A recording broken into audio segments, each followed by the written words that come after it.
Bapak Ibu-Ibu yang dirahmati Allah, sekarang mari kita lanjutkan, kita masuk ke pembahasan kekajian bab Toharoh.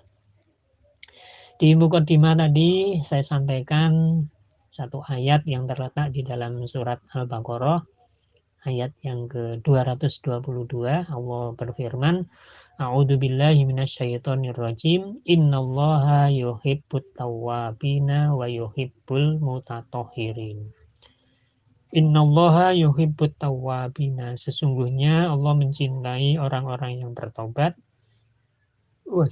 wa yuhibbul mutatahhirin, dan Allah juga mencintai orang-orang yang senantiasa bersuci.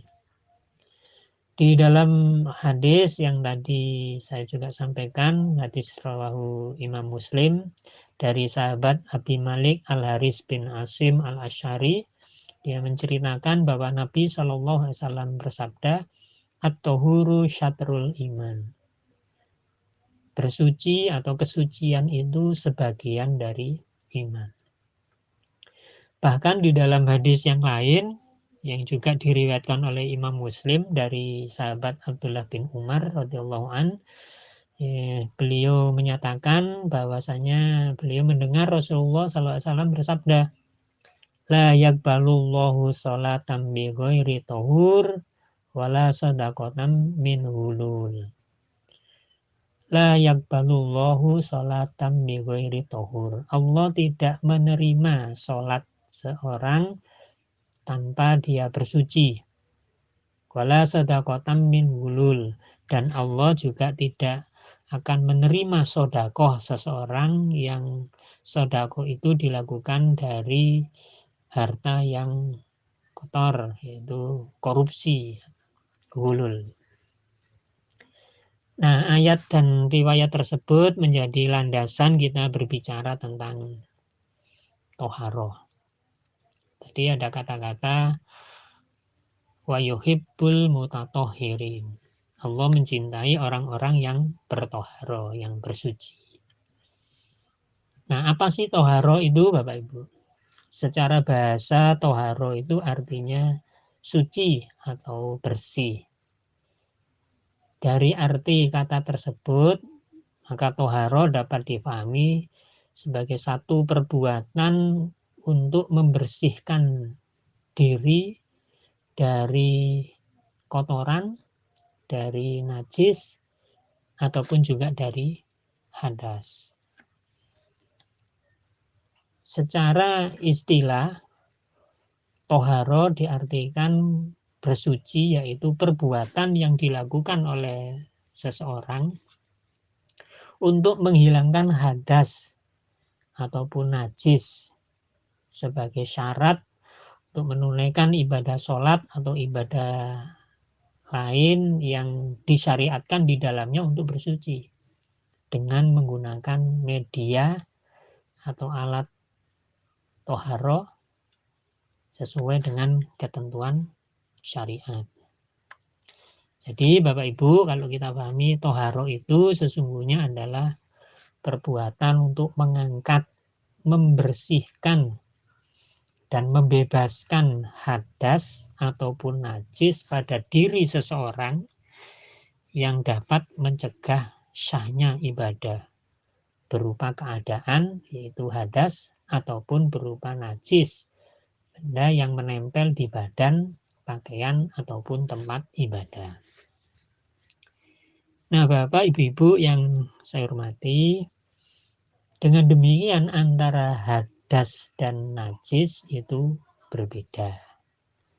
Hadas itu lebih menunjuk pada keadaan seseorang, jadi keadaannya, sementara najis itu menunjuk pada benda.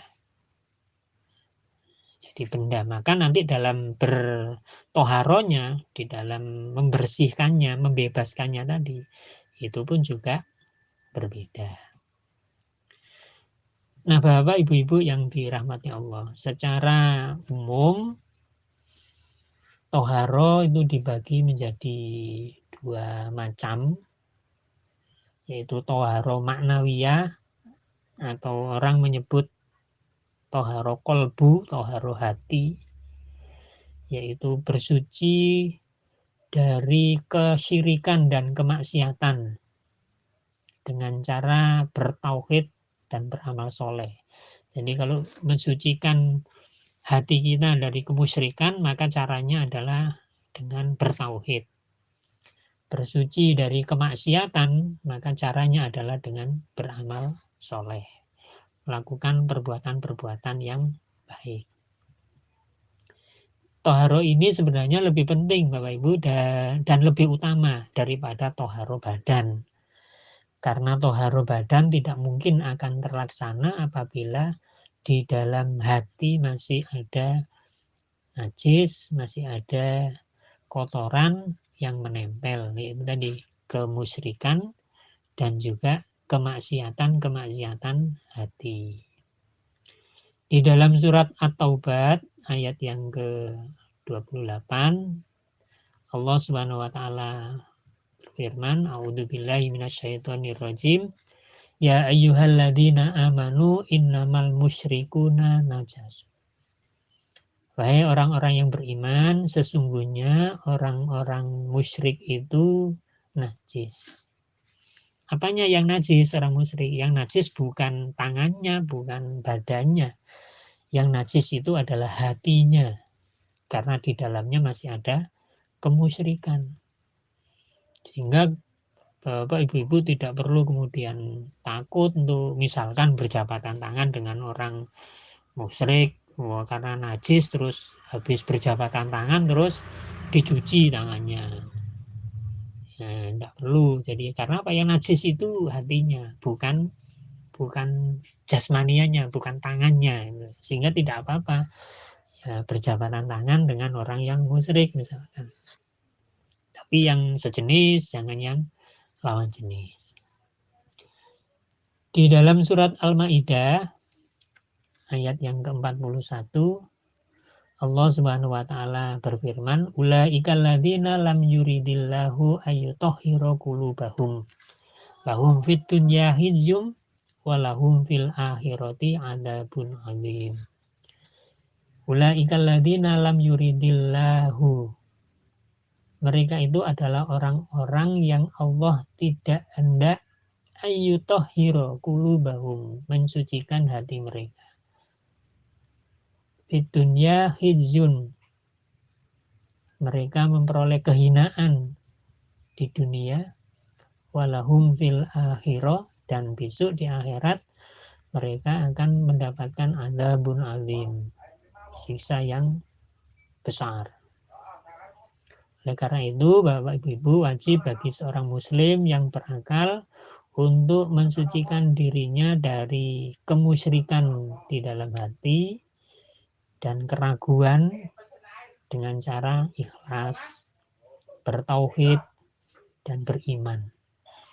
Dan juga wajib atasnya untuk mensucikan diri dan hatinya dari kotoran-kotoran maksiat, kedengkian, kebencian, dendam, penipuan, kesombongan, ujub, riya, dan lain-lain. Nah, kotoran-kotoran itulah yang ada di dalam hati kita yang justru lebih penting untuk kita bersihkan ketika kita bertoharo. Itu toharo yang pertama, yang tadi disebut dengan toharo ma'nawiyah atau toharo kolbu. Dan toharo yang kedua yaitu toharo hisyah atau toharo badan, yaitu mensucikan diri dari hadas ataupun najis. Dan ini adalah bagian iman yang kedua. Allah mensyariatkan toharo badan ini dengan berbagai macam. Ada 3 macam nanti di ayat di berikutnya. Jadi toharo hisya yaitu satu perbuatan yang dilakukan oleh seorang untuk membersihkan badannya, jasmanianya, untuk menghilangkan najis dan kotoran yang ada di dalam dirinya,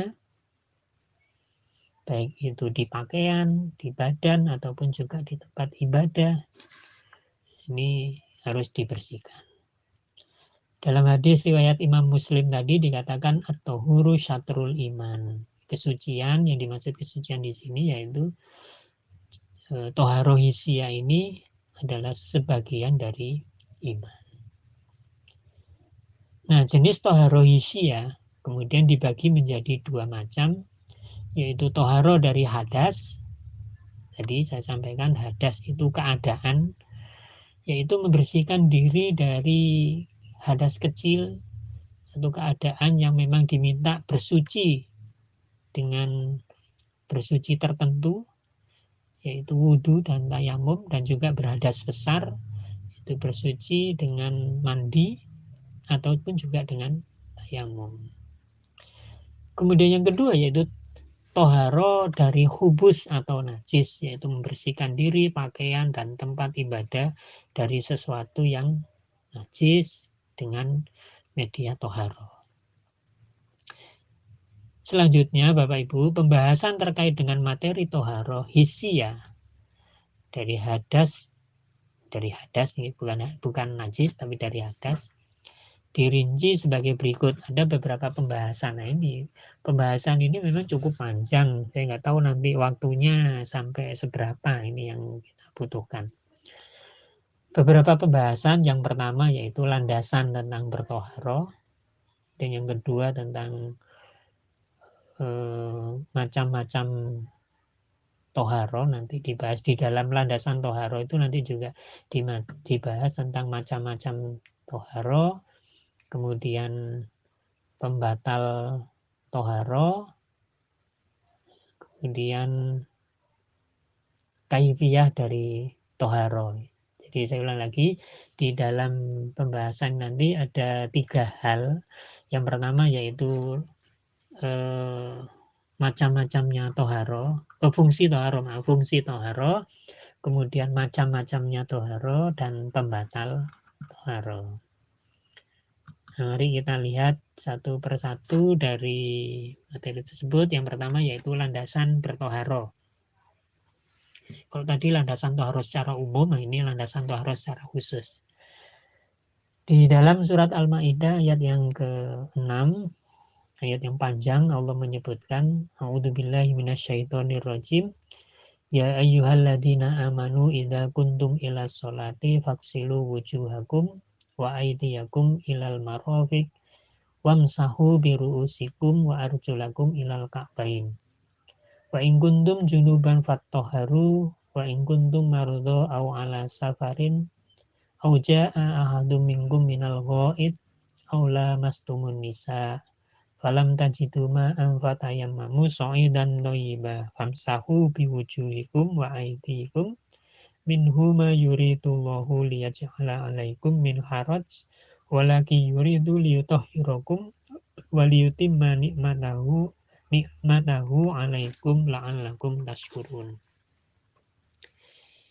Di dalam surat Al-Maidah ayat yang ke-6 ini ada 3 tadi saya sebutkan pembahasan. Yang pertama yaitu fungsi toharo. Kemudian yang kedua adalah jenis dan sekaligus kaifiyah toharo. Dan yang ketiga adalah pembatal toharo. Yang pertama yaitu kita lihat fungsi toharo. Sesuai dengan bunyi awal teks ayat di atas, surat Al-Maidah ayat 6, Allah menyebutkan, idza kuntum ilas sholat. Jika kamu hendak melaksanakan sholat,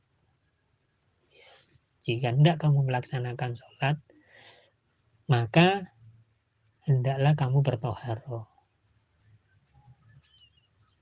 Dengan memperhatikan ayat itu, dapat kita pahami bahwa sesungguhnya toharo mempunyai fungsi sebagai pembersih atau pensucian diri seseorang sebelum orang tersebut menghadap kepada Allah dalam bentuk ibadah ritual sholat.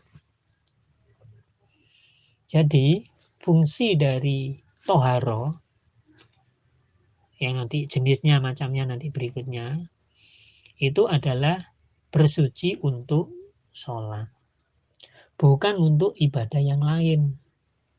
Misalkan Kemarin menjelang puasa di satu daerah di Sleman itu masih, meskipun pada masa Covid seperti ini pakai dibatasi berkumpul, berhimpun, tapi ternyata masih banyak di antara warga masyarakat itu yang kemudian melakukan toharo sebelum puasa. Itu padusan. Padahal tidak ada tuntunannya. Nggak ada tuntunannya kalau sebelum puasa itu kemudian melakukan padusan itu enggak. Tapi masyarakat kita karena itu sudah menjadi tradisi, dianggap itu sebagai proses pensucian diri sebelum seorang itu melakukan puasa. Ada juga misalkan orang sebelum menikah melakukan siraman.